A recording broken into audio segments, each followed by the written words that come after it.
Middle east में Israel और फिलिस्तीन के बीच टकराव की खबरें वक्तन फवक्तन सामने आती रहती हैं।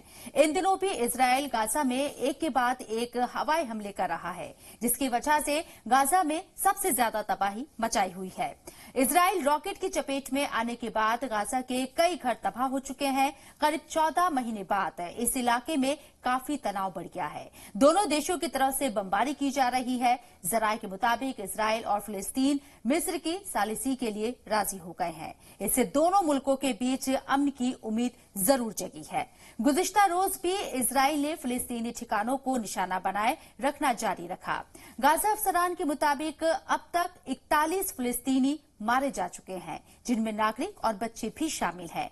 फिलिस्तीन के मासूम बच्चे इजराइल की दहशतगर्दी का शिकार हो रहे हैं और दुनिया खामोश है। इजरायली रॉकेटों ने जनूबी इजराइल को बड़े खतरे में डाल दिया है, जिससे तेल अवीव और अश्कलोन समेत शहरों में निवासियों को महफूज मकाम पर भेज दिया गया। इजराइल के आयरन डोम सिस्टम ने इतवार को साउथ इजराइल पर हुए हमले को रोक दिया।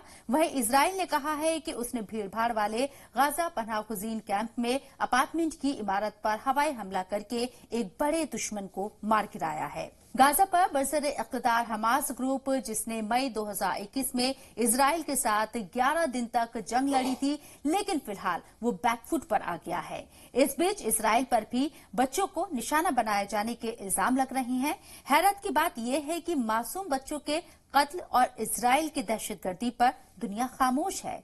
ये रिपोर्ट आप देख रहे हैं जी सलाम के डिजिटल प्लेटफॉर्म पर शबनम हसन के साथ। ऐसे ही जानकारी वाली वीडियोस के लिए आप बने रहिए जी मीडिया के साथ।